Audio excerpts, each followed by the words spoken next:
शुक्लाम्बरधरं विष्णुं शशिवर्णं चतुर्भुजं प्रसन्नवदनं ध्यायेत् सर्वविघ्नोपशान्तये अगजाननपद्मार्गं गजाननमहर्निशम् अनेकदन्तं भक्तानाम् एकदन्त उपास्महे।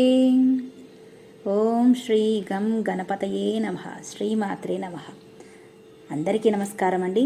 ముందుగా అందరికీ శ్రావణ మాసం శుభాకాంక్షలు. ఎంతో పవిత్రమైన మాసంగా ఈ మాసాన్ని మనం పరిగణిస్తాం. శ్రావణ మాసంలో ప్రతిరోజు చాలా మంచి రోజు, ప్రతిరోజు పర్వదినమే. ముఖ్యంగా శ్రావణ సోమవారాలు, మంగళవారాలు, వ్రతాన్ని, తర్వాత శ్రావణ మాసంలోని శుక్రవారాలు, శనివారాలు ఎంతో విశిష్ట ప్రాధాన్యతను కలిగి ఉంటాయి. శ్రావణ మాసంలో సోమవారం రోజున శివయ్యను ఆరాధిస్తూ ఉపవాస దీక్షను ఆచరిస్తూ అభిషేకాలు చేయడం వల్ల మన కోరికలన్నీ తీరుతాయని పండితులు చెబుతున్నారు.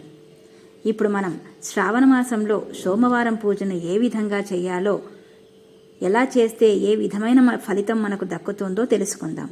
ముందుగా నా ఛానల్ని మొదటిసారిగా చూస్తున్న వాళ్ళైతే ప్లీజ్ లైక్ చేసి, సబ్స్క్రైబ్ చేసి, షేర్ చేసి మీ సహకారాన్ని ఎప్పటికీ నాకు అందిస్తారని మనస్ఫూర్తిగా కోరుకుంటూ నేను మీ జయ.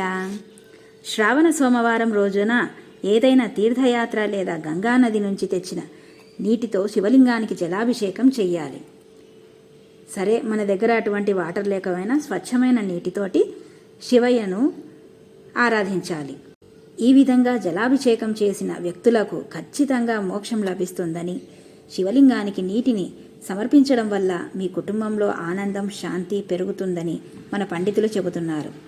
శివయ్యకు స్వచ్ఛమైన ఆవు నెయ్యిని నైవేద్యంగా సమర్పించడం వల్ల మీకు ఆదాయం పెరుగుతుంది. జీవితంలో సంతోషం, శ్రేయస్సు అంటే మంచి కీర్తిని పొందుతారు. శ్రావణ సోమవారం రోజున శివయ్యకు చెరుకు రసాన్ని నైవేద్యంగా పెట్టడం వల్ల లక్ష్మీదేవి కటాక్షం లభిస్తుంది. శివలింగానికి పాలు, పెరుగు, పంచదార కలిపి నైవేద్యంగా సమర్పించడం వల్ల తెలివితేటలు పెరుగుతాయి.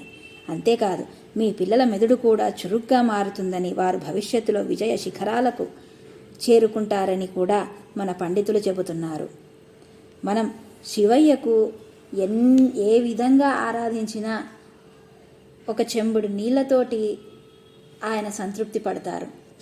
మనం చేసే ఎటువంటి చిన్న పుణ్యకార్యంతోటైనా విశేష ఫలితాన్ని ఈ శ్రావణ మాసంలో అందుకోవచ్చు. సర్వే జనా సుఖినో భవంతు, సమస్త సమ్మంగళాని భవంతు. స్వస్తి.